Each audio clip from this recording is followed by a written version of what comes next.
akuntansi 22 yang bakal, ngajarin kalian, terkait akuntansi keuangan khususnya untuk review UTS ya. Oke, sebelumnya gue bakal start share screen dulu. Mmm,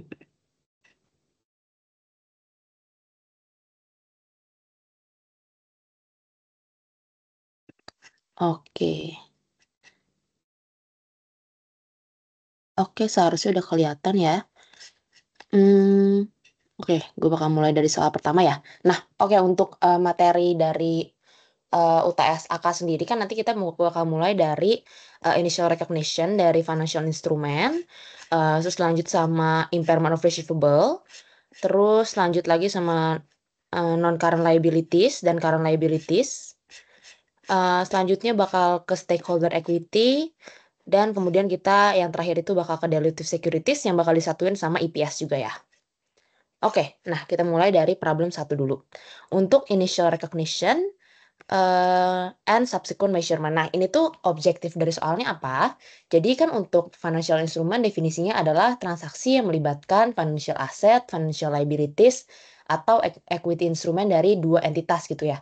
Nah, jadi di sini kita tuh pengen tahu kalau misalnya ada transaksi di financial instrument dengan kondisi-kondisinya, apakah itu fixed rate, ataukah itu floating rate, apakah itu held to collect, apakah itu held to collect and sales atau others, kita tuh bakal nge-measure-nya gimana sih akan masuk ke, FVOCI, FVTPL, atau amortized cost gitu, dan gimana sih caranya gitu. Nah, kita akan bahas soal ini. Oke, yang pertama ini soal, dari Quizpar angkatan gua waktu tahun lalu. Nah, kita mulai ya. You are a consultant at AAA Public, Accountant, who are assigned, to help, with PSAK 71 implementation of Bankroot. You pick 4, asset from among the bank financial asset with following characteristic.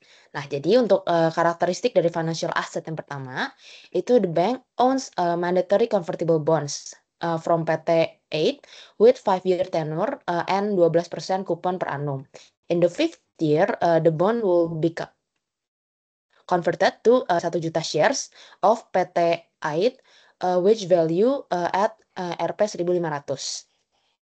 Nah, kalau bisa kayak gini, ini kan berarti convertible bonds ya. Ini tuh convertible bonds, yang mana kalau bisa convertible bonds berarti ini tuh bisa di-convert menjadi, ada balas jasa yang lain.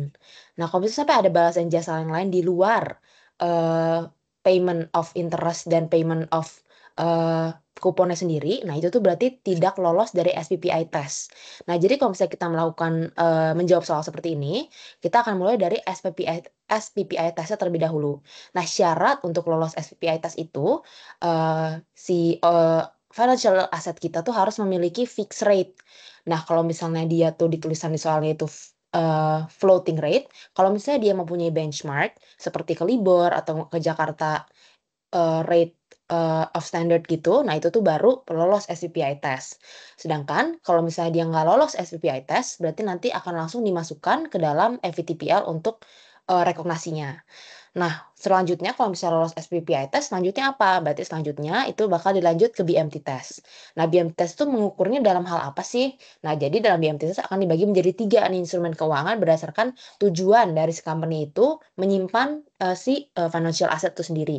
Yang pertama, ada kalau misalnya dia held to collect, berarti si perusahaan itu, pengen menyimpan instrumen keuangan itu dengan tujuan hanya untuk mendapatkan prinsipal dan mendapatkan interest revenue aja.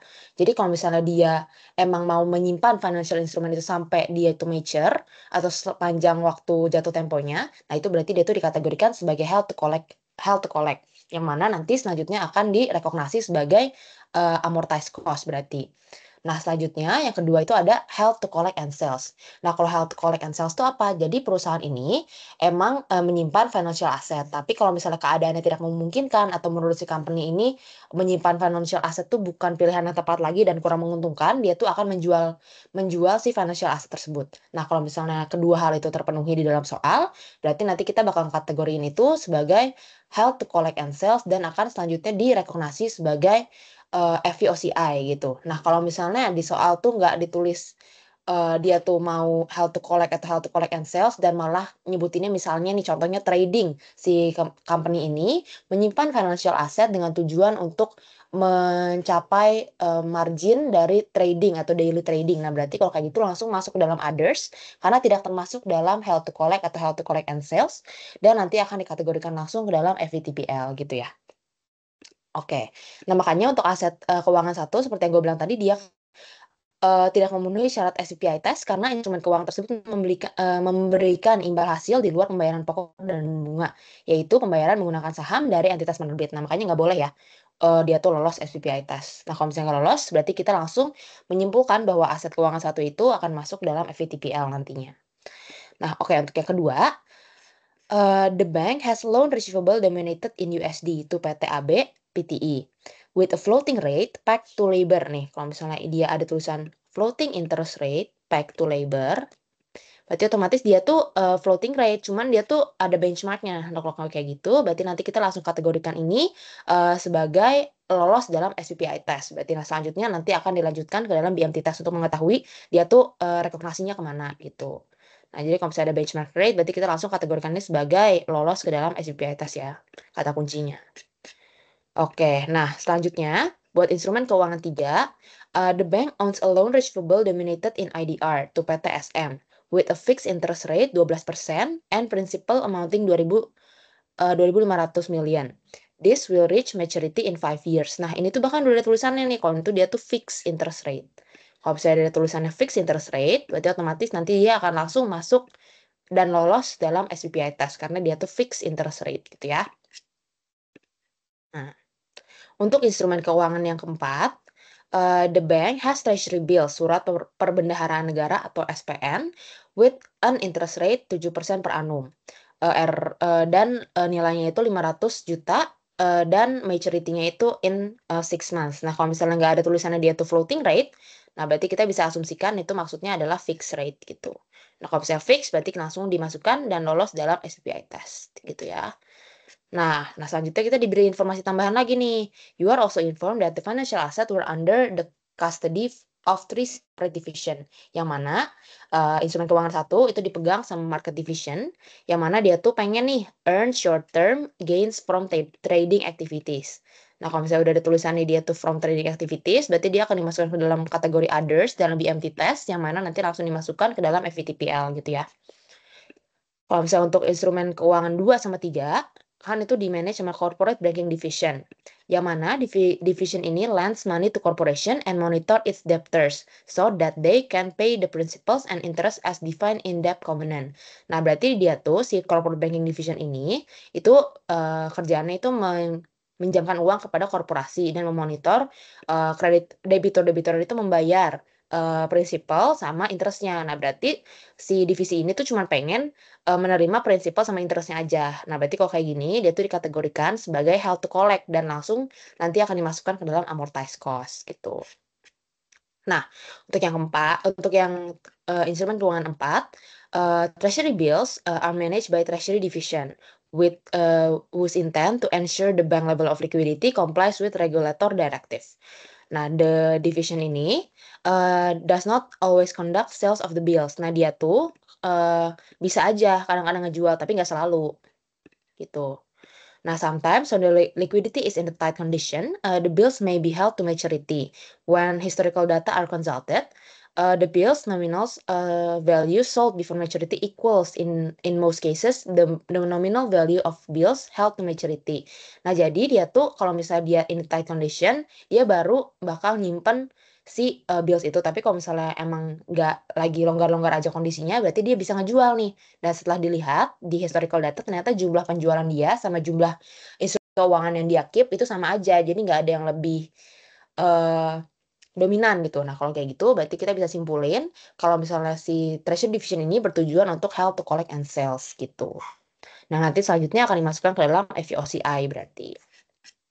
Itu. Nah, kalau bisa disimpulin berarti gini, aset keuangan 1 melalui FVTPL karena gagal memenuhi SPPI test, instrumen keuangan 2 dan 3 akan melalui amortized cost karena lolos SPPI test dan dalam BMT testnya itu memenuhi kriteria held to collect, dan untuk aset keuangan 4 itu akan diukur melalui FVOCI karena BMT test mengindikasikan adanya karakteristik held to collect and sales gitu ya. untuk measurement-nya. Nah, ini di jawaban gue juga udah ada kata kunci dari kalau misalnya lolos SPI test gimana, kalau nggak lolos gimana. Terus untuk yang held to collect juga udah ada kata kuncinya. Dan ini harus diingat juga kalau misalnya lolos SPI test, lanjut ke BMT test, held to collect akan dimasukkan ke dalam kategori amortized cost, held to collect and sales akan dilanjutkan ke dalam FVOCI, dan kalau nggak dua-duanya atau others bakal langsung masuk ke FVTPL. Gitu ya. Key takeaways-nya. Oke, untuk problem 1 udah. BTW guys, kalau misalnya sampai ada yang mau nanya, langsung dipotong aja nggak apa ya. Oke, nah selanjutnya untuk problem 2 nih. Cash, itu tentang cash equivalent, dan AR bersumber dari soal UTS 2021. Oke, nah di sini ditulisin nih di soal, kalau misalnya the trial balance before adjustment for Brown Co. showed the following balance, amount in thousand. Account receivable-nya, kalau misalnya gross itu totalnya adalah $82.000, dan sales revenue share totalnya itu di $430.000. Nah, using the data above, provide the journal entries required to record each of the following cases. Each situation is independent. Situasi yang pertama, to obtain additional cash, the company factors without guarantee of credit loss $20.000 of account receivable with Blue Finance. The finance charge is 10% of the amount factored. Nah, berarti maksudnya ini soalnya apa? Jadi dia tuh punya account receivable. Tapi dia tuh pengen account receivable-nya itu dibayar dengan lebih cepat gitu. Kalau misalnya nunggu pembelinya yang ngebayar AR tuh bakal masih lama nih. Tapi si company itu pengen dapat uang dengan cepat. Nah, jadi dia tuh meminjamkan AR dia ke Blue Finance. Jadi Blue Finance bakal menjamin si AR-nya perusahaan Brown ini dan akan memberikan uang AR-nya itu ke dalam perusahaan Brown ini. Tapi nanti dia si AR ini tuh dipotong sama finance charge sebesar 10% gitu. Nah, kalau kayak gitu berarti jurnalnya gimana? Jurnalnya kalau misalnya di sini berarti nanti kan si AR seperti gue bilang tadi kan bakal dipotong sama 10%. Nah, berarti otomatis kita bakal ngitung dulu nih si finance charges sebenarnya berapa sih gitu yang dipotong. Nah, berarti tinggal 20.000 dikali 10% aja. Jadi kita dapat si finance charge itu sebesar 2.000. Nah, berarti sisa dari cash-nya berarti yang diterima sama si Brown Co. itu berarti dipotong 20 AR 20.000 dikurangin 2.000, dapat cash-nya adalah 18.000. Penyusunan jurnalnya berarti kan cash-nya bertambah tuh, berarti di debit 18.000 pada habis itu debit juga finance charge karena adanya beban tambahan berupa finance charge 2.000 pada AR yang berkurang sebesar 20.000. Karena ini konsepnya without guarantee ya. Makanya dia langsung pada AR gitu. Nah, habis itu selanjutnya kalau misalnya yang untuk situasi yang kedua, the company estimates the allowance for doubtful account atau AFDA at 5% of gross receivable. Before adjustment, the allowance has a credit balance 1.100. Nah, berarti beginning balance of AFDA-nya 1.100. Nah, di mana pada akhir ending-nya itu dia pengen AFDA-nya itu balance-nya itu 5% dari si gross AR-nya gitu. Nah, itu hitungannya gimana? Berarti pertama kita harus diketahui dulu nih pertama-tama AFDA beginning-nya kan tadi 1.100. Ending AFDA-nya dia pengennya tuh 4% kan ya. 5% dari total gross receivable ya. Udah berarti 82.000 ini dikali sama 5% dulu baru kita dapat si ending AFDA-nya. Setelah kita dapat ending AFDA-nya, berarti untuk adjustment ya, berarti di beginning dia cuma punya 110, tapi in the ending dia pengen AFDA-nya tuh balance-nya 4.100. Berarti AFDA-nya harus bertambah sebesar 3.000 kan ya. Nah, ingat kalau misalnya ngejurnal kayak gini, yang di jurnal adalah adjustment-nya atau selisih antara ending dikurang beginning dulu. Jadi jangan langsung endingnya di jurnal, tapi harus dikurang dulu sama beginning-nya kalau emang beginning-nya tuh ada yang outstanding si AFDA-nya gitu. Nah, opsi yang pertama bisa bad debt expense pada allowance for ECL sebesar adjustment-nya di 3.000, atau bisa juga kalian nulisnya loss on impairment pada allowance for ECL sebesar 3.000 gitu ya. Jadi mau pada BDI yang di debit atau pada loss on impairment itu dua-duanya boleh. Jadi pilih salah satu aja. Gitu. Oke. Selanjutnya kita bakal bahas yang problem 3. Impairment of receivable bersumber dari kuis per tahun gue juga di tahun lalu. Nah, untuk PT XYZ ini itu merupakan financial service company yang mana dia tuh punya 10 juta klien. Yang mana dia tuh concentrate di Makassar dan pada 31 Desember 2022 si XYZ ini punya portfolio of trade receivable sebesar 342 juta. Dan those trade receivable ini will mature in 30 days after the transaction and there is no significant interest imposed. The company has concluded that this trade receivable does not have a significant financing component as stipulated in IFRS 9 and all receivable that have due date more than 75 days will be written off.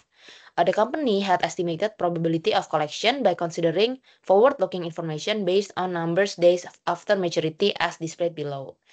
Nah, jadi ini tuh ada deadline bayarnya dan ada aging schedule-nya juga dari si receivable yang dia punya ini. Dan kalau misalnya kalian lihat, kalau misalnya dia tuh umurnya baru 15 hari, berarti probability of default-nya masih kecil nih di 5% kalau misalnya potensi gagal bayarnya. Sedangkan makin lama, sampai lebih dari 75 hari, dia tuh akan 100% di probability of default-nya. Karena di soalnya ditulisin kalau misalnya dia udah lewat dari 75 hari, berarti dia tuh akan di write off gitu. Nah, selanjutnya kita tuh harus determine the allowance for expected credit loss gitu kan. Nah, oke, berarti selanjutnya kita bakal bikin estimated uncollectible-nya nih. Dari mana? Nih, kita bakal diketahui dulu pertama-tama. Total saldo piutang dari PT XYZ itu di 342 juta. Beginning balance dari allowance-nya itu di 15 juta. Dapat dari soal, itu di soal nomor 2-nya nih. Expected credit loss yang waktu awal itu beginning balance-nya di 15 juta. Makanya di sini kita tulis ini di 15 juta. Nah, piutang lebih dari 75 hari akan di write off. Nah, selanjutnya nih dari yang A, kita akan bikin tabel kayak gini dulu pertama-tama kan. Days outstanding sesuai sama tabel aja, 16 hari, 16 sampai 30, 31 sampai 45, 46 sampai 60, 61 sampai 75. Yang bagian more than 75 days-nya nggak usah dimasukin ya, gara-gara dia akan di write off kan ya.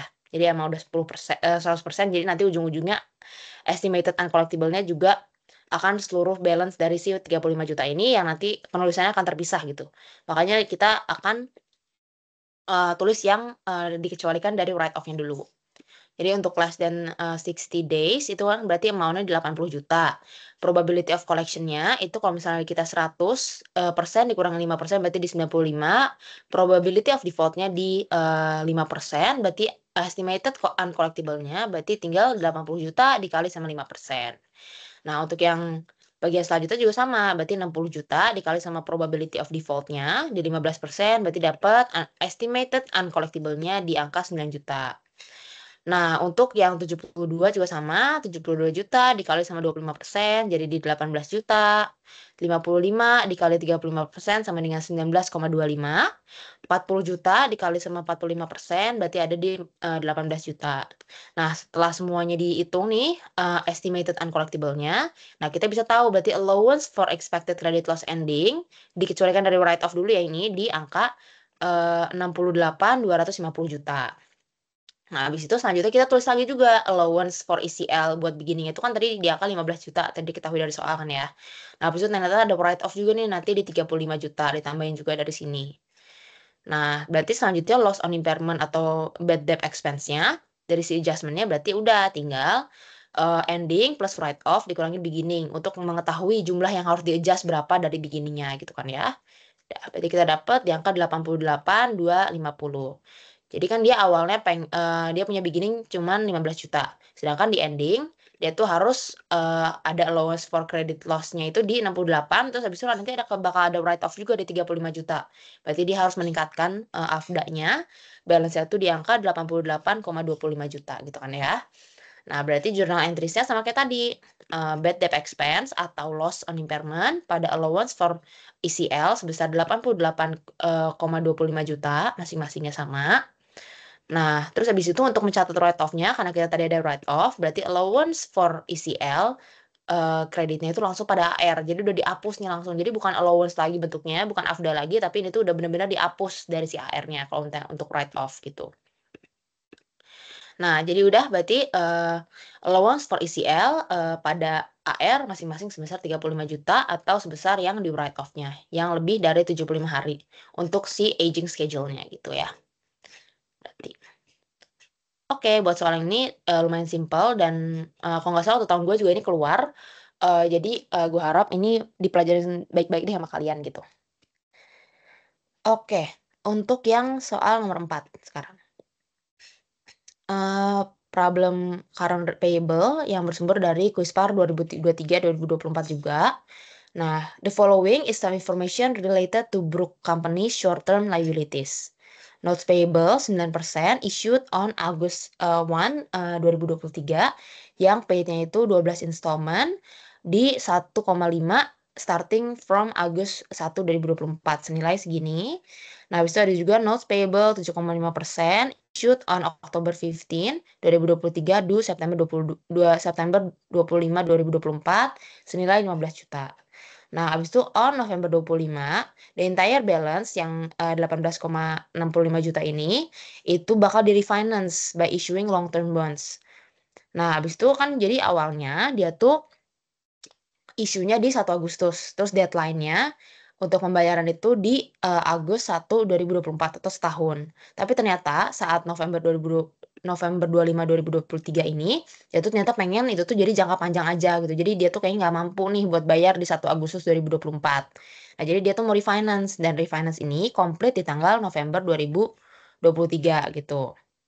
Nah, sedangkan yang satunya lagi, on Januari 30, 2024, Brook Company itu baru sign an irreversible agreement with the lenders to refinance 15 juta, yang ininya kedua, on 7,5% notes payable on long-term basis. Jadi yang ini juga pengen di-refinance nih, jadi dia tuh nggak mampu nih bayar kalau misalnya buat di tanggal September 25, 2024, jadi dia pengen diperpanjang nih deadline bayarnya. Terus tapi dia tuh baru nge-refinance itu di tanggal Januari 30, 2024 gitu. Nah, berarti what amount of notes payable should be classified as current liabilities and non-current liabilities in financial statement in 31 Desember 2023. Nah, berarti gimana nih? Nah, kalau kayak gini, untuk soal refinance gini, kita harus menentukan berdasarkan kita harus menentukan berdasarkan tanggal dia komplit dari finance-nya gitu. Nah, kalau misalnya kita perhatiin, berarti untuk bonds yang pertama dia tuh udah beres refinance before reporting date di tanggal 31 Desember 2023 kan ya. Berarti kalau misalnya refinance-nya udah komplit before reporting date, dia saat reporting date ini sudah diklasifikasikan sebagai non-current liabilities. Sedangkan untuk yang kedua, yang 15 juta ini, dia tuh kan baru komplit refinance-nya di tanggal 30 Januari 2024 ya. Berarti di titik 31 Desember 2023 otomatis dia masih dikategorikan sebagai current liabilities yang due-nya itu di September 25, 2024 kan ya. Nah, makanya kalau kayak gitu berarti jawabannya nih, current liabilities 15 juta, agreement atau persetujuan terkait refinancing terjadi pada tanggal 30 Januari 2024 nih. Jadi udah lewat. Di reporting date belum ada tuh agreement terkait refinancing. Berarti kita tahunya saat reporting date ya deadline itu masih di tanggal berapa tadi? Di tanggal September 25, 2024 itu setahun lagi. Berarti kalau masih setahun dan kurang dari setahun berarti kita kategorikan sebagai current liabilities kan ya. Gitu. Makanya di sini karena dia refinancing-nya baru terjadi tanggal 30 Januari 2024, saat reporting date tanggal 31 Desember 2023 dia masih dikategorikan sebagai current liabilities. Nah, habis itu untuk yang non current liabilities berarti sejumlah apa? Sejumlah yang liabilities yang kedua di 18,65. Nah, kenapa sih dia dikategorikan sebagai non current liabilities? Karena ya tadi refinancing-nya sudah terjadi pada tanggal November 25, 2023 sehingga saat tutup buku di tanggal 31 Desember 2023 dianya udah dikategorikan sebagai non current liabilities gitu. Jadi kesimpulannya kalau misalnya dia refinancing-nya komplit before reporting date tanggal 31 Desember berarti dia dikategorikan sebagai non current liabilities. Sedangkan kalau misalnya dia itu refinancing-nya terjadi setelah reporting date atau 31 Desember 2023 2000 something, berarti dia bakal dikategorikan sebagai current liabilities. Tapi itu juga berlaku sebaliknya ya kalau misalnya jadi bisa aja kalau misalnya nanti di soal itu asalnya non current jadi current juga bisa, jadi tergantung itunya aja. Jadi kalau misalnya sampai before reporting date refinance-nya udah komplit berarti nanti bakal kebalikan sama yang awalnya terms payment-nya dia. Tapi kalau misalnya after the reporting date, refinancing-nya komplit berarti bakal sama aja, nggak ada perubahan dari schedule pembayaran dia gitu. Oke, untuk soal nomor 4 juga cukup simpel ya, gini doang. Oke, nah selanjutnya kita bakal mulai ke yang lumayan sulit nih di non-current liabilities. Ini juga bersumber dari UTS 2021 ya. Stay Cool Inc. Sell 300.000 of 10% bonds on January 1st, 2029. The bonds pay interest on July and January, yang which is dia berarti semi-annual ya, karena dibayarnya 2 kali setahun, dan due date dari payment ini atau bonds ini adalah Januari 1, 2024. Terus habis itu bonds yield-nya itu 8%, dan si Stay Cool Inc. ini applies effective interest rate methods to amortize bonds, discount, and premium. Nah, kalau misalnya dia ngomong nih, kalau misalnya dia tuh applies effective interest rate, berarti nanti untuk menghitung balance dari atau harga saat dia di-issue, berarti harus pakai PV factor sama PV annuity ya, gitu. Oke, nah kita udah tahu bond yield-nya ada 8%. Sorry. Bond 8% dan kupon rate-nya itu di 10% gitu ya. Nah, kayak gini udah. Nah, habis itu ada contohnya, kita harus bikin tabel lagi mana di sini. Habis ini kebetulan soalnya baik, jadi PV factor sama PV annuity-nya udah diketahui, tinggal dipilih aja harus pilih yang mana yang benar. Nah, terus di instruksinya prepare journal entries at the time of sale of the bonds 1 Januari 2019. Terus selanjutnya harus construct amortization table, habis itu prepare necessary journal buat tanggal-tanggal segini. Terus habis itu how much interest expense reported in 2019. Terus habis itu kalau pada 2 Juli 2020 si perusahaan ini mau buyback all bonds-nya tuh entry-nya gimana gitu ya. Oke. Kita bakal mulai dari yang soal yang A dulu berarti. Nah, tadi kita bakal mulai dulu dari diketahui ya seperti biasa. Price-nya atau face value-nya di angka 300.000 dolar nih. Terus kupon annual-nya itu di angka 10%, berarti 10% nih kuponnya.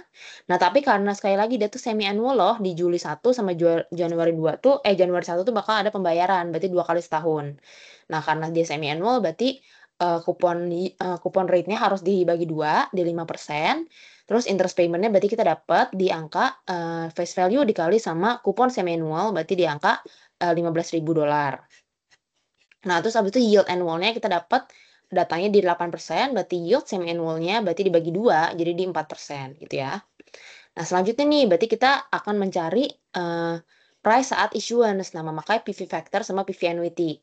Jadi, kalau misalnya sampai nanti nggak diketahui ini tabel ininya nggak ada, kalian harus ngitung sendiri. Berarti masukin aja, berarti PV factor nanti sama dengan 1/1 plus, pakainya yang semi annual ya, langsung yang 5%, 5%. Nah, N-nya berapa? Tadi kan kalau misalnya kita lihat, berarti dia tuh issuance-nya di 2019. Issuance-nya di 2019, mature-nya 2024. Berarti intinya 2019, 2020, 2021, 2023, 2024, 5 tahun ya. Nah, berarti kalau 5 tahun dan dia tuh konsepnya semi annual, berarti nanti periodenya dikali 2, jadi 10 semester. Jadi nanti N-nya kalian berarti isinya pangkat 10 gitu. Nah, nanti ketemu nih PV factor-nya, terus habis itu masukin juga annuity PV factor-nya berarti 1 minus 1 plus R-nya yang masukinnya 5%, dalam kurung minus 10 per 5% lagi. Nah, nanti ketemu nih PV factor-nya berapa. Nah, karena kebetulan kita di sini udah ada datanya, berarti kita tinggal cari yang sesuai. Berarti tadi kan yield semi annual kita kan di 4%, berarti kita pakai yang 4%. Terus N-nya berarti kan tadi di 10 semester nih, berarti dikali yang N10, yang N10. Berarti kita pakai PV factor yang ini, terus habis itu PV annuity-nya kita pakai yang ini. Nah, terus selanjutnya habis kita ketemu ini diapain? PV factor-nya kalian kali sama face value. PV factor-nya kalian kali sama face value. Nih, ini kali ini. Terus selanjutnya PV annuity-nya dikali sama interest payment kita. Sorry. Interest payment kita ini kali ini. Nah, setelah kita ketemu, setelah PV factor dikali sama face value, PV annuity dikali sama interest payment, selanjutnya kita tambahin. Nah, ternyata setelah kita tambahin, kita dapat di angka 324.331. Yang which is kalau misalnya kita bandingin nih sama face value-nya, berarti dia lebih tinggi ya, si angka issuance-nya. Nah, berarti kalau gitu dia tuh namanya issue at premium gitu. Nah, selanjutnya berarti kalau issue at premium, di tabel amortisasinya, nanti awalnya di 324.331, nanti di saat maturity date dia akan kembali lagi ke 300. Berarti akan selalu berkurang tiap tahunnya. Gitu. Nah, oke, berarti jurnal saat issue-nya berarti langsung pada cash, pada bonds payable senilai harga issuance yang udah kita cari dari PV factor sama PV annuity tadi di angka 324.331 ya. Gitu ini. Nah, oke. Untuk yang jurnal entry saat issuance udah. Nah, selanjutnya berarti nomor 2 kita bakal bikin si tabel amortisasinya dulu nih. Nah, tabel amortisasi baku ya aturannya dimulai dari number dulu. Number itu mengindikasikan dari payment setiap semesternya. Itu udah yang keberapa, habis itu date, habis itu kupon, habis itu interest expense, amort, sama carrying value. Nah, pertama-pertama udah ditulis semua ininya. Pertama-tama kita harus bikin catat yang saat issuance dulu. Berarti 1 Januari 2019, CA-nya berarti sesuai sama nilai yang sudah kita cari tadi di 324, 331. Nah, selanjutnya di 1 Juli 2019 berarti pertama kali bayar kan. Habis selanjutnya tinggal diikutin aja aturannya tadi sampai dia maturity date. Nah, habis itu kuponnya berarti tadi nemu di 15.000 ya. Berarti ini seluruhnya kuponnya itu isi di angka 15.000. Nah, interest expense saya dapat dari CA dikali sama yield semi annualnya. Nah, ini kali ini ya. Berarti dapat di 12.973. Amortnya dapat dari kupon dikurangi sama interest expense-nya. Berarti didapat di angka 2027. Nah, carrying value berarti dikurangin. Karena tadi kita add premium, makanya kita kurangin CA dikurangi sama amort. Tapi kalau misalnya kasusnya dia tuh diskon, berarti nanti CA-nya akan ditambah sama amortnya biar kan kalau misalnya aja nih ya, case-nya adalah dia waktu issuance harganya cuma 290. Berarti nanti lama-lama dia tuh pengennya saat maturity dia tuh akan kembali ke harga 300. 300 kan ya bonusnya. Nah, makanya nanti berarti si amortnya akan ditambah sama CA sebelumnya. Berarti asalnya 290 bakal jadi 291, 292, lalala nanti akan nyampe terus bertambah ke angka 300.000 gitu. Kalau misalnya dia sampai add discount gitu ya. Nah, selanjutnya kita lanjut lagi kalau misalnya berdasarkan case di add premium berarti ditambah. Dikurang. Udah habis itu tinggal lanjut aja. Di 1 Januari 2020 tetap kuponan 15.000, interest expense juga dapat dari CA dikali sama yield-nya. Habis itu tinggal dikurang lagi, habis itu dikurang lagi. Nah, selanjutnya kayak gitu sampai maturity date-nya habis. Nah, habis itu selanjutnya kita disuruh ngejurnal di tanggal-tanggal tertentu tadi udah disebutin di soal ya. Ya, berarti di 1 Juli 2019, which is waktu pertama kali bayar, berarti jurnalnya adalah interest expense, bonds payable pada cash. Interest expense-nya dapat dari interest expense yang udah kita tulis di soal juga tadi, ditulis di jawaban yang ini, di amortization table-nya. Bonds payable dapat dari amortisasinya, itu dijumlah aja. Kalau bisa dijumlah pasti akan sama dengan nominal kupon yang dibayarkan. Gitu. Nah, untuk di tanggal 31 Desember, itu interest expense, bonds payable pada interest payable. Kenapa sih nggak pada cash? Gara-gara dia tuh baru akan bayar di 1 Januari 2020. Makanya kalau misalnya jurnal yang diminta itu sebelum tanggal pembayaran, nanti kreditnya akan pada interest payable karena belum ada cash yang dikeluarkan gitu. Ini sesuai juga sama tanggal yang ini di 1 Januari 2020, interest expense di 12.892, habis itu di bonds payable juga pada 2.108. Kalau bisa dijumlah bakal di angka 15.000 juga, tapi ingat pada interest payable. Kenapa? Karena saat 31 Desember 2019 belum ada cash yang dikeluarkan. Gitu. Nah, habis itu pada 1 Januari 2020-nya baru deh si kupon payment itu dibayar, makanya langsung aja dibalik berarti interest payable karena udah dibayar jadi berkurang di 15.000, cash-nya akan berkurang di 15.000 juga gitu. Nah, habis itu selanjutnya di tanggal terakhir di 1 Juli 2020. Nah, 1 Juli 2020 berarti interest expense sebesar yang 1 Januari 2020-nya yang ini nih. Berarti 12.808, bonds payable-nya di 2.192. Habis itu cash-nya di 15.000 gitu. Oke, nah untuk jurnal-jurnal di specific date udah kelar. Nah, berarti di nomor 4 kita harus nyari berapa sih jumlah beban bunga yang dilaporkan pada 2019. Ya udah berarti interest expense-nya tinggal dijumlahin aja. Berarti yang di sini 1 Juli 2019, yang ini ditambah yang ini. Karena dia tuh sebenarnya udah dilaporin di 31 Desember 2019 kan yang tadinya yang ini. Jadi dijumlahin aja ini sama ini. Dapat total yang harus dilaporin gitu di 2019. Nah, selanjutnya untuk di nomor 5 nih. Pada tanggal 2 Juli 2020, Stay Cool Inc. memutuskan untuk membeli seluruh obligasi tersebut untuk perusahaan untuk perusahaan itu membayar lagi nge-buyback lagi lah si bonds-nya. Nah, buyback-nya itu price-nya di angka 425. Nah, kalau misalnya ada soal kayak gini, cara pengerjaannya adalah kita harus bandingin dulu CA waktu pas tanggal dia mau nge-buyback itu berapa sih CA-nya. Nah, kita lihat lagi dari tabel amortisasi.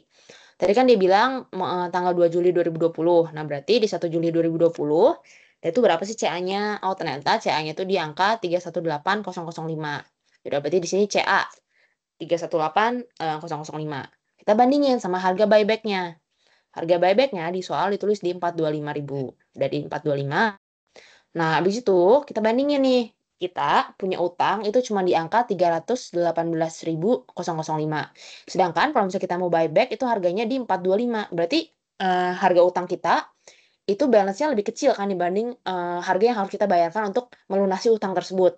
Nah, berarti itu namanya loss on retirement of the bonds. Makanya kalau kita kurang, itu nanti bakal kita harus lebih bayar nih di 106.995. Nah, berarti untuk jurnal yang nanti akan bonds payable berkurang sebesar si CA-nya di tanggal 1 Juli 2020 ini sebesar 318.005, loss on retirement sebesar selisihnya di 106.995, terus pada cash di kredit karena berkurang karena dia buyback sebesar harga buyback-nya di 425.000 gitu. Kalau misalnya sampai gain nih, kalau misalnya ya case-nya kalau gain nih, ternyata CA-nya dia kan tadi di 318.005, tapi harga buyback-nya itu cuma 300.000. Berarti lebih murah ya. Kita punya utang sebenarnya balance-nya tuh masih 318, tapi kita cuma bayar di 300. Yaudah, berarti kita punya gain nih di 18.005. Berarti kalau gain, jurnalnya akan bonds payable sebesar sama CA, sebesar CA-nya, tapi kreditnya adalah gain on retirement sebesar 18.005 sesuai sama selisihnya. Terus cash 300.000 sesuai sama harga buyback-nya gitu ya. Perbedaan antara kalau gain dan kalau loss. Itu. Oke.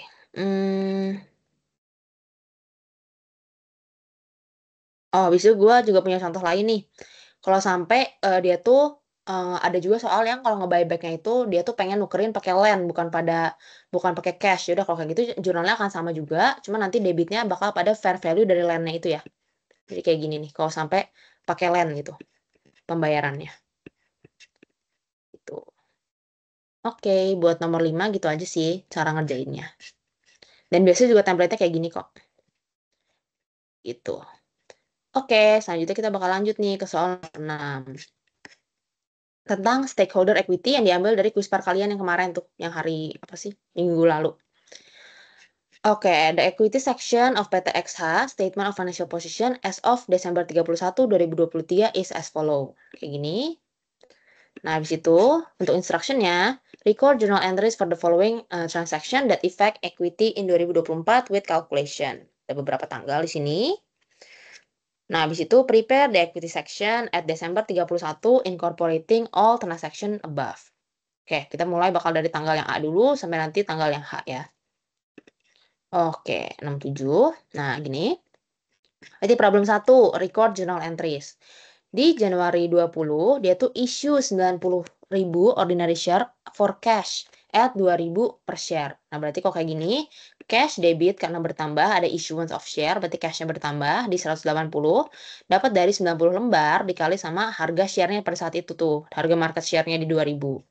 90.000 dikali 2.000, kita dapat di 180 juta pada cash capital ordinary, berarti cara nyarinya dari 90 lembar itu dikali sama parnya. Di soal ditulis nih kalau misalnya par dari si share capital ordinary-nya itu di angka 1.000 rupiah par value-nya ya. Berarti 90 lembar dikali sama 1.000 dapat di 90 juta.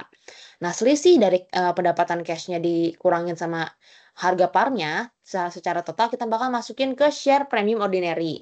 Berarti ini tinggal dikurang aja di 90 juta gitu. Selanjutnya di bagian yang B di tanggal Februari 15, issue 110 preference share for land with a fair value of 200 juta and machinery with fair value 100 juta. Nah, berarti ini maksudnya dia tuh pengen beli tanah sama mesin, tapi dia nggak mau bayar pakai cash, tapi dia mau nukerin itu sama preference share. Berarti gimana? Berarti land sama machinery akan bertambah di debit sebesar fair value-nya pada share capital preference, itu berarti tinggal dikali aja. Dia tadi kan issuance share kan di 110 lembar. Ya udah berarti 110.000 lembar dikali sama par value dari preference share-nya itu ya didapat dari tabel ya. Tabelnya ternyata ditulis kalau misalnya par value dari share capital preference-nya itu di angka Rp2.000. Ya dapat dikali 2.000, kita dapat di 220. Selisihnya sekali lagi kita bakal masukin ke share premium preference. Nih selisihnya berarti ini ditambah dulu, dikurangin sama ini. Jadi dapat selisihnya itu di angka 80 juta gitu ya. Selanjutnya nih buat yang C, Juli 25, repurchase 75.000 treasury shares at a price 1.500 per share. Nah, kalau kayak gitu, kalau misalnya tentang treasury shares, berarti jurnalnya akan kayak gini. Treasury shares bertambah pada cash yang berkurang. Kenapa? Karena ini konsepnya kalau treasury share itu dia tuh membeli lagi share yang udah dia issuance gitu. Jadi treasury shares bakal dikali nih 75.000 lembar yang tadi kita beli dikali sama harga marketnya di 1.500 gitu. 1.500, cashnya debit 1.500 di sejumlah jumlah yang sama gitu. Nah, selanjutnya di tanggal 18, 30.000 treasury shares repurchase above were issue at 1.700 per share. Nah, berarti asalnya kan dia udah beli nih senilai 75 lembar. Tapi ternyata di tanggal Agustus 18 dia tuh pengen nge-reissue lagi, dikeluarin lagi lah sama dia sebesar sejumlah 30.000 lembar gitu. Nah, berarti jurnalnya gimana kalau kayak gini? Berarti pemasukannya akan cash lagi ya kan? Kan di reissue nih, berarti ada cash yang masuk. Berarti cash akan bertambah di debit senilai 30.000 lembarnya tadi kan di reissue at 1.700 ya, berarti dikali 1.700 dapat 51 juta. Nah, kreditnya apa? Berarti kreditnya ada treasury shares yang berkurang nih. Treasury shares-nya bakal dikredit senilai harga waktu pas dia beli ya. Kan dia beli tadi di tanggal 25, refer tanggal 25 dia belinya di angka 1.500 nih per share-nya harganya. Ya udah berarti 30.000 lembar bakal dikali sama 1.500 atau nilai pasar saat dia beli. Dapat di angka 45 juta. Nah, selisih keuntungannya ini kita bakal masukin dia ke share premium treasury namanya. Dikurangin aja berarti di angka 6 juta gitu. Selanjutnya di September 23, 25.000 treasury shares repurchase above were reissue at 1.200 per share. Nah, berarti kalau kayak gini, kalau misalnya kita bandingin dulu deh dari harganya. Dia beli harganya saat 1.500 per share. Sedangkan pas dia reissue, ternyata harganya lebih murah nih waktu saat dia beli. Dari harga modalnya di 1.500. Berarti nanti dia akan rugi kan? Nah, kalau misalnya akan rugi, berarti jurnalnya gimana? Nah, jurnalnya akan seperti ini. Cash-nya akan bertambah sejumlah 25.000 sesuai yang dia lembar saham yang dia issuance dikali sama harga pasar pada saat itu, berarti di 1.200 dikaliin dapat 30 juta. Nah, kekurangannya dia akan tombokin pakai share premium treasury dulu dihabisin nih. Tadi kan di atas kita udah nge-record share premium treasury di 6 juta. Berarti nanti ini akan didebit nih. Buat nutupin kerugiannya dia bakal ngedebit share premium treasury di 6 juta sesuai sama balance yang tersedia. Nah, sisanya dari kerugian itu dia akan tutupin pakai retained earnings. Jadi retained earnings-nya akan berkurang sebesar 1,5. Nah, treasury shares-nya berarti balance-nya dapat dari 25.000 lembar yang dia reissue dikali sama harga waktu dia beli di angka 1.500. Berarti di 37,5 juta. Nah, berarti kan tadi dia cuman nilai treasury share yang dikreditnya kan di 37,5, tapi sedangkan dia menerima cash cuman 30 juta. Nah, berarti ditutupin dulu pakai dua ini. Pertama, abisin dulu share premium treasury-nya. Habis itu kalau misalnya masih kurang, ditombokin pakai retained earnings berarti gitu. Nah, selanjutnya nih yang nomor F. Pada Oktober 10 ada 3-for-1 split for carried out. Habis itu, fair value-nya itu, pada tanggal 10 Oktober itu di angka 3.000 per share. Nah, kalau misalnya kayak gini kan dia tuh cuma ngumumin doang ya, ada 3-for-1 split share. Ya udah berarti kalau kayak gini dia tuh no entry, gara-gara nggak ada perubahan nih di bagian aset, liability, sama equity-nya dia. Berarti makanya dia no entry. Nanti stock split ini akan merubah nilai outstanding saat misalnya ada share dividen, kalau misalnya ada cash dividen, sama nanti bakal berubah juga angka-angkanya di saat kita nyusun equity section gitu. Nah, nih makanya di tanggal 31 Des nanti kan ada declared cash dividend nih per share-nya. Nah, berarti kita harus ngitung dulu share dividen per tanggal 31 Dek itu berapa sih gitu. Nah, berarti ini kita hitung dulu pakai ini.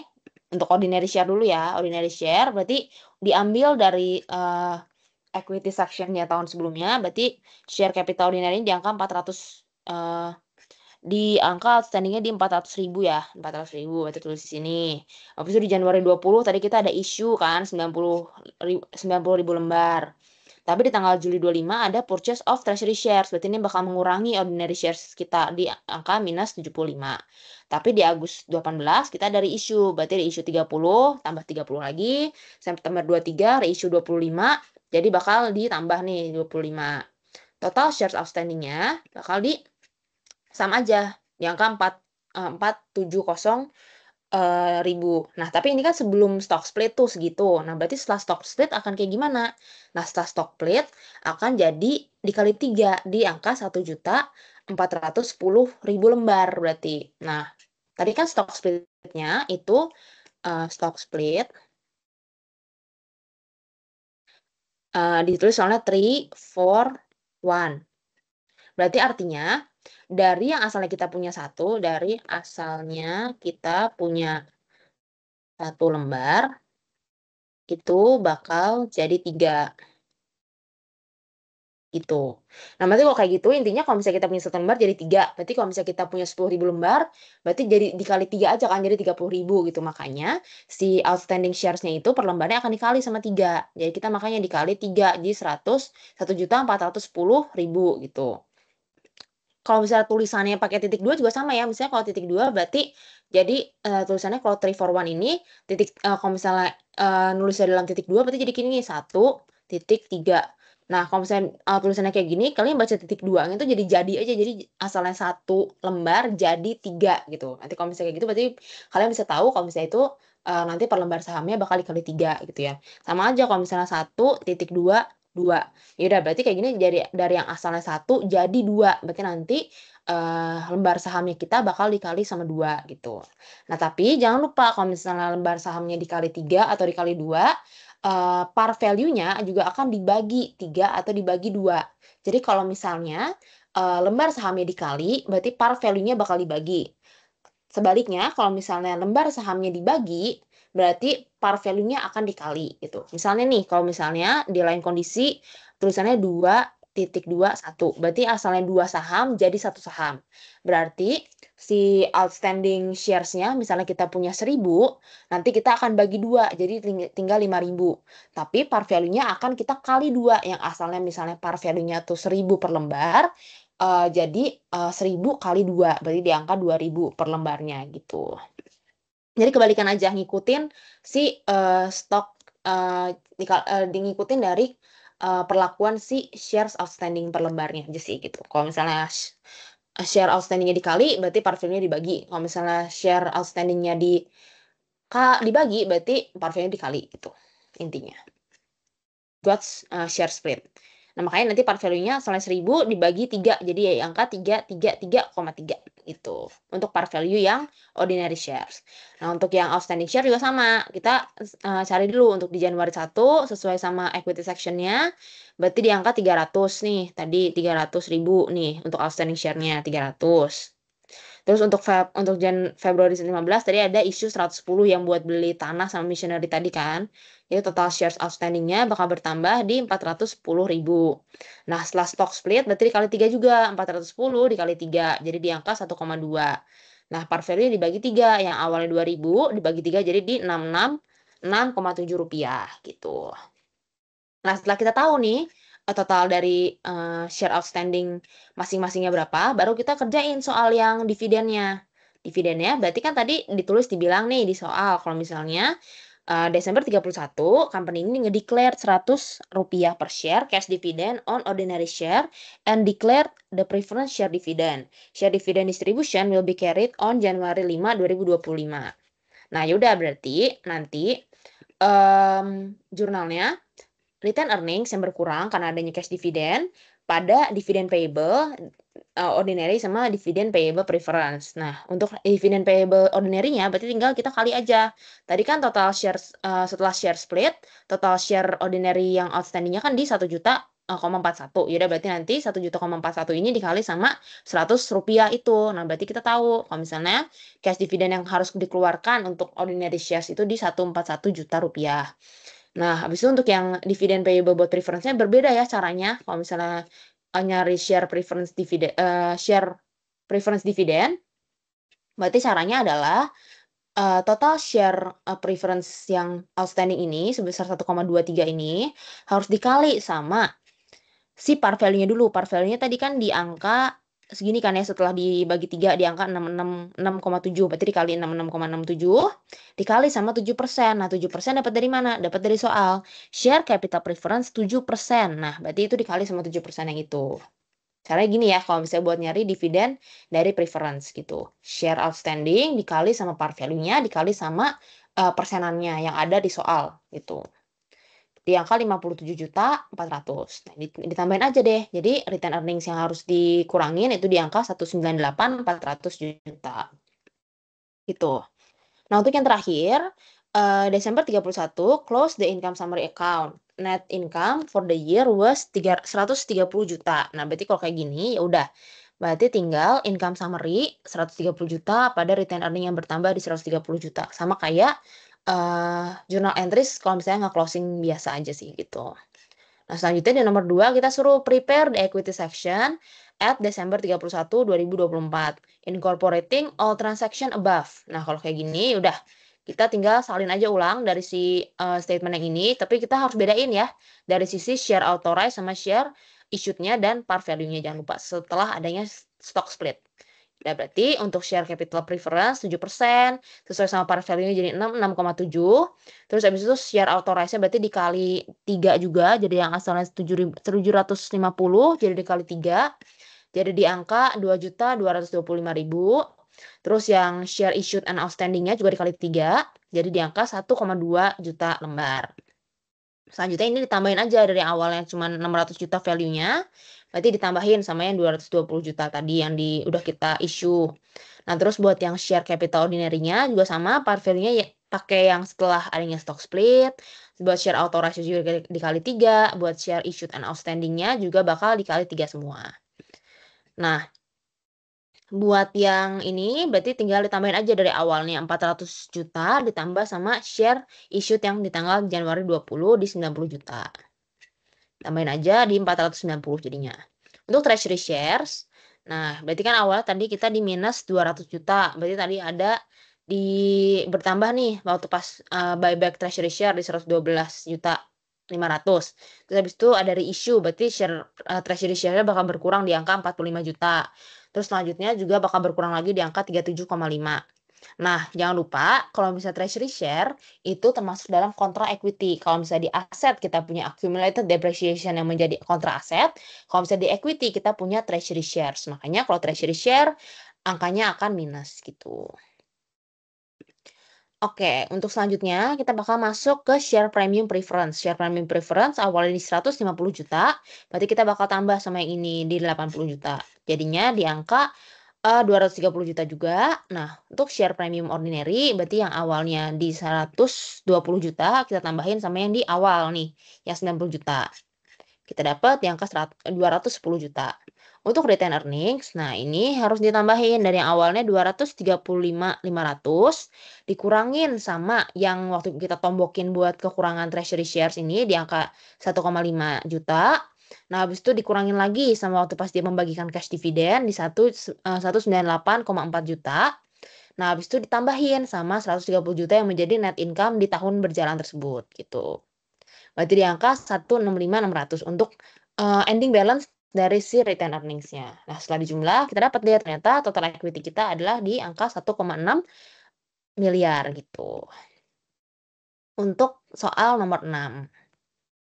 Jadi hati-hati aja kalau misalnya ada stock split, ingat penjelasan gue tadi, kalau misalnya pakai titik 2, bacanya 1 jadi 3, 1 jadi 2. Kalau misalnya 2.1 berarti 2 jadi 1. Patokannya untuk kali sama baginya, kita ikutin aja tindakan kita terhadap si lembar sahamnya. Kalau misalnya lembar sahamnya dikali, par value-nya dibagi. Kalau misalnya lembar sahamnya dibagi, berarti par value-nya dikali gitu ya. Buat stock split. Gitu. Nah, kita akan langsung masuk ke soal terakhir berarti sekarang. Di Dilutive Securities EPS yang bersumber juga dari soal kuis par kalian yang kemarin. PT PSB issued 100.000 convertible bonds. 100.000 convertible bonds, sorry. On 1 Januari 2023 with total face value-nya di 6 juta. convertible bonds were sold at 110. Similar bonds with no conversion feature were sold at par. Nah, the bonds would mature in 4 years and each bond were able to be converted into 100 common share. The share have 48 euro untuk par value-nya. On 1 Maret 2023, PT PSB presented 10.000 share option to company executive. Those options were given for the service rendered during 2023 and the option would expire on 31 Desember 2024. Each option could be used to buy a company share seharga 25 euro. The option valuation model showed that each option was worth 7 euro. On 31 Desember 2023, half of the bonds were converted into share and the rest of the bonds were retired company dengan harga 4,1 euro. The company reports net income 708 dan the company also had 500.000 share 2% untuk preference share-nya dan WASO-nya itu di angka 500.000 share. Dan the market price of the common share itu par value-nya di angka 35 dolar per share. Oke, selanjutnya kita disuruh ngebuat journal entries recorded by PT PSB untuk convertible bond sama share option dan compute basic EPS sama diluted EPS, ya. Oke. Buat nomor terakhir, kita awalnya harus diketahui dulu face value atau par value dari bonds-nya itu 6 juta. Terus tadi dibilang kalau misalnya dia FV dari convertible bonds-nya itu dijual saat 110 nih. Berarti udah dari awalnya face value di 6 juta dikali sama 110%. Karena issued at 110.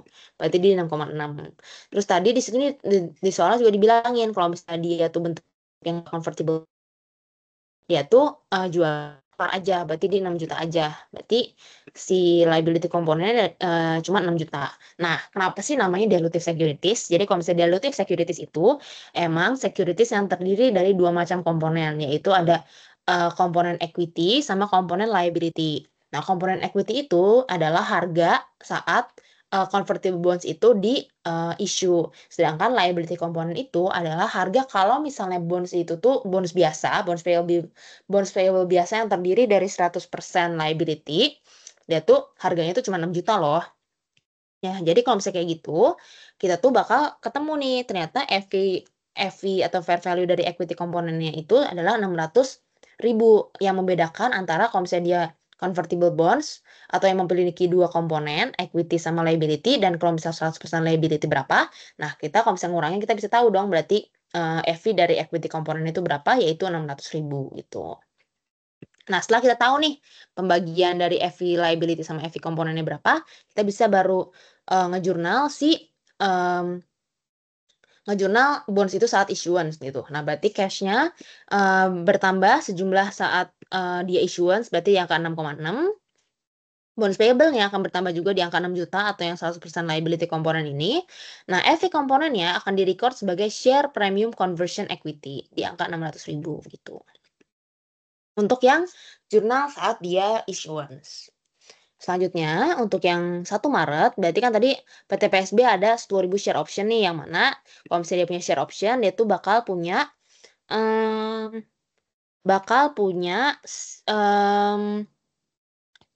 bisa berhak untuk membayar company share itu di angka 25 euro per lembarnya. Sedangkan setelah divaluasi nih, ternyata each option-nya itu value-nya di 7 dolar gitu. Nah, berarti kalau kayak gini, saat 1 Maretnya ini, saat diumumkan ya adanya share option, berarti itu no entry. Gara-gara ya emang kan si company itu cuma ngumumin doang ya kalau misalnya dia punya share option yang bakal dibagiin sama executive board.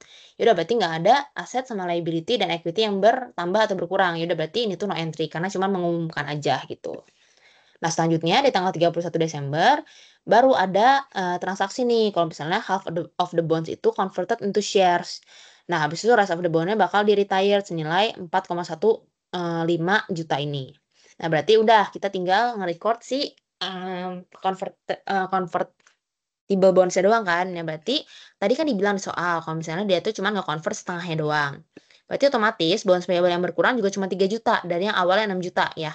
Kan tadi awalnya kita nge-record bonds payable itu di 6 juta bertambah. Karena tadi kita mau nge-record setengahnya itu bakal berubah jadi share. Lalu nanti bonds payable-nya juga akan berkurang senilai 3 juta atau setengahnya. Nah, share premium conversion-nya akan berkurang sejalan atau sebanding dengan jumlah, convertible bonds yang convert berarti. Makanya di sini share premium conversion equity juga akan berkurang senilai 300.000 atau setengahnya dari 600 ini, gitu. Nah, habis itu kreditnya pada apa? Ya kreditnya pada share capital ordinary sama share premium ordinary, karena dia kan mau di-convert, jadi shares issuance gitu kan ya. Ya udah berarti kita harus kalau kayak gini kita harus perhatiin si rate-nya. Tadi di soal dikasih tahu kalau misalnya rate-nya adalah setiap satu bonds ini itu bisa di-convert menjadi 100 common share. Berarti satu lembar bonds itu menjadi 100 common share. Sedangkan berarti kan tadi dia tuh punya 1000 lembar convertible bonds tuh. Tapi yang di-convert cuma setengah. Berarti dia cuma punya 500 lembar saham. 500 lembar convertible bonds. Yang mana satu lembar convertible bonds ini itu berlaku untuk 100 share. Berarti 500 dikali sama 100 share untuk tahu nih lembar saham yang di-issue itu berapa sih gitu. Berarti udah 500 bond share dikali 500 convertible bonds dikali sama 100 shares dikali sama par value dari share itu, yaitu di soal diketahui itu yang angka 8 euro nih. Udah tinggal dikaliin aja. Nih 500 dikali 100 dikali 8, kita dapat share capital ordinary-nya di kredit senilai 400.000. Nah, selisihnya kita tutupin pakai share premium ordinary. Ya, ini ditambah, dikurangin sama ini, kita dapat share premium ordinary-nya di angka 2,9 juta. Itu buat si conversion-nya ya. Nah, habis itu buat retirement of bonds-nya, ya udah berarti kita tadi bandingin lagi harganya. Berarti CA-nya dia nih, CA sebelum dia convert kan berarti di 6 juta. Tapi setelah dia ada yang setengahnya di-convert, berarti CA yang outstanding itu tinggal di angka 3 juta gitu kan ya. Terus buyback price-nya itu di angka tadi di 4,150 gitu kan ya. Nah, berarti kalau kayak gini dia punya utang cuma 3 juta, tapi dia harus ngelunasin utang itu seharga 4,1. Berarti ini terjadi loss ya. Loss-nya udah tinggal dikaliin aja. Tinggal dikurangin aja berarti di 1,150 untuk kerugiannya gitu ya. Nah, sama aja kayak tadi buat nge-record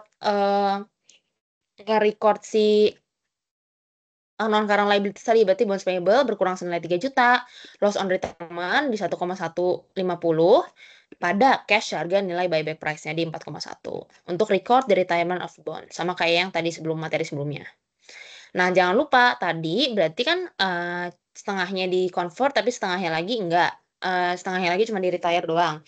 Berarti masih ada nih balance dari premium conversion-nya di 300.000 kan ya tadi, gara-gara cuma setengahnya doang yang di-convert. Nah, berarti nanti ininya juga akan berubah, setengahnya itu di 300.000-nya ini bakal berubah menjadi share premium ordinary untuk di-close gitu. Jadi share premium conversion equity bakal ditutup 300.000 pada share premium ordinary senilai 300.000 juga. Fungsinya untuk menutup share premium conversion into equity balance gitu. Nah, untuk yang terakhir itu harus nge-record si share option.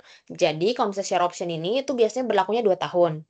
Misalnya kan tadi di sini dia bilang share option-nya ini diumumin waktu dia tanggal 1 Maret. Tapi nanti dia bakal expire tuh di 31 Desember 2024. Tapi masalahnya saat dia tuh udah melewati tahun pertama atau di 31 Desember 2023, dia tuh istilahnya akan namanya vested gitu. Nah, nanti jurnalnya itu kalau misalnya vested, itu akan di compensation expense pada share premium, share option. Sedangkan nanti kalau misalnya sampai ditanya ini, kalau misalnya jurnalnya 31 Desember 2024-nya gimana terkait share option? Berarti setelah lewat 2 tahun, si share option ini akan expired seperti yang dibilang di soal. Kalau the option will expire at 31 Desember 2024. Berarti nanti si share premium share option ini akan ditutup pada share premium expired option gitu. Di tahun keduanya ya gitu. Kalau misalnya emang share option ini nggak kepake. Tapi kalau misalnya sampai share option ini kepake, ya udah berarti nanti jurnalnya akan ada si issuan ini dan nanti nggak ada jurnal yang share premium yang menutup share premium share option pada share premium expired option itu nggak ada. Kalau misalnya emang share premium itu dipakai sebelum itu expired gitu. Nah, oke. Berarti buat yang share option-nya, karena tadi dia baru melewati tahun pertama, makanya dia vested di share compensation expense pada share premium share option nilainya sebesar. Tadi share premium share optionnya kan di angka 10.000 nih, 10.000 lembar. Terus habis itu setiap lembarnya awardnya itu di 7 euro. Ya udah berarti tinggal 10.000 dikali sama 7 euro ini kita dapat dia berarti compensation expense debit pada 70.000 pada share premium share option di angka 70.000 gitu. Untuk nge-record vested of share option. Oke, nah selanjutnya kita bakal ngitung nih compute basic EPS sama diluted EPS. Nah, kalau misalnya basic EPS itu maksudnya adalah kan kalian misalnya punya income nih 1 juta. Terus kalian punya share lembar saham yang outstanding itu di 100.000 nih. Ya udah berarti kalau misalnya kayak gitu, kalau misalnya didistribusiin nih berarti kalian setiap lembar share itu punya earnings itu di angka 10.000 kan ya berarti tinggal dibagi aja gitu. Nah, itu maksudnya dari basic EPS atau earning per share. Nah, tapi jangan lupa kalau misalnya di materi AK ini, basic EPS itu harus dikurangin net income, dikurangin preference share dividend per share ordinary yang outstanding gitu. Nah, makanya kalau misalnya di soal ini, berarti makanya kan tadi ada net income dibilang di soal, kalau misalnya generate net income di angka 708.000 tuh. Berarti net income 708.000, preference dividend di angka 50.000. Nah, 50.000 itu dapat dari mana? Tadi di soal ditulisin nih kalau misalnya dia punya share preference senilai yang outstanding itu di 500.000, persenannya 2, par value-nya 5. Nah, seperti yang di soal materi tadi, berarti harus dikali nih, berarti masing-masingnya. Outstanding-nya dikali sama par-nya dikali sama persenannya. Nah, baru nanti kita dapat preference dividend-nya di angka 50.000. Nah, habis itu wasonya kita juga ketahui deh soal di angka 500.000 nih wasonya. Ya udah berarti nanti waso atau average number of share outstanding-nya di 500.000. Nah, habis itu basic EPS-nya berarti tinggal di compute aja net income dikurangi preference dividend dibagi waso. Berarti kita dapat basic EPS-nya di angka 1.316 untuk EPS basic-nya. Nah, terus bedanya apa sih sama diluted EPS? Nah, bedanya kalau misalnya diluted EPS itu memperhitungkan kalau misalnya ada diluted securities yang dimana dia tuh bakal menambah share outstanding kita. Otomatis kalau misalnya share outstanding kita bertambah, pembagi kita bertambah, otomatis earning per share kita juga akan terdilusi atau berkurang gitu kan kalau misalnya pembagi kita tuh bertambah gitu kan. Padahal net income-nya nggak bertambah, tapi pembaginya bertambah gitu. Berarti otomatis kalau berdasarkan logika matematika juga nanti bakal berkurang gitu kan si earning per share-nya. Nah, itu tuh namanya dilusi. Nah, makanya kita harus memperhitungkan nih kalau misalnya sampai shares option-nya kepake, itu pengaruhnya gimana sih sama si EPS kita. Ya udah berarti kita bakal ngitung dulu nih. Kalau sampai kepake, sebenarnya share yang akan bertambah dari pemakaian dari share option ini berapa sih gitu. Ya, berarti number of share issued when option are exercised berarti di angka 10.000 tuh tadi sesuai sama lembar lembar share optionnya. Nah, terus habis itu share exercise price-nya di angka 25. Berarti proceed from exercise option dikali aja di angka 250.000. Nah, ini tuh berarti cash yang bertambah kalau misalnya sampai si company itu memakai seluruh share optionnya kan di angka 250.000 tuh tambahan cash-nya. Nah, habis itu logikanya, teorinya juga kalau misalnya share option di suatu perusahaan itu dipakai dan ada cash yang bertambah ini akan digunakan oleh perusahaan itu untuk membeli treasury shares lagi gitu. Nah, kita tuh mau cari berarti penaikan bersih dari kalau misalnya pemakaian share option-nya dipakai semua sama dengan adanya bertambahnya si treasury share, total kenaikan dari shares yang bersihnya itu berapa sih total issuance yang naiknya gitu. Nah, berarti makanya kita harus bagi lagi sama si market price of share-nya. Market price-nya tadi disebutin di soal di angka 35 kan ya. 35 per share ini nih. 35, itu berarti ini market price of share di 35. Berarti number of share that could be repurchased atau sebagai treasury share itu tinggal dibagi aja. 250.000 dibagi 35. Berarti di angka 7.143 gitu ya. Nah, berarti kalau misalnya kita lihat, seharusnya dia tuh peningkatan sahamnya di angka 10.000 lembar. Tapi ternyata karena dia tuh bisa beli share option lagi, dia bisa beli treasury share lagi dengan uang yang dia dapatkan dari issuance dari share option, berarti total kenaikan dia atau incremental kenaikan share-nya itu berarti tinggal diselisihin aja 10.000 dikurangin sama treasury share yang mungkin bisa dia beli lagi, berarti di angka 7.143 dikurangin, berarti kita dapat nih potential increase in share outstanding, itu berarti di angka 2.857 gitu. Nah, selanjutnya sekarang tinggal ngitung nih buat si diluted EPS-nya. Tadi net income di 708, preference dividend di 50.000, WASO di 500.000, potential increase in share outstanding gara-gara adanya share option di 2.857. Nah, tadi habis itu ada tuh tadi yang share conversionnya tadi ada di angka 50.000 kan tadi, soalnya dia tuh bisa di-convert menjadi 50.000 lembar saham tadi seperti yang kita hitung di sini 500.000. 500 bonds di-convert jadi masing-masingnya itu bisa 100 share. Berarti 500 dikali 100 kita dapat di 50.000. Ya udah berarti tinggal dikali aja buat diluted EPS-nya di-compute. Net income dikurangi preference dividend per WASO ditambah potential increase in share outstanding gara-gara share option ditambah sama share from bonds converted di 50.000.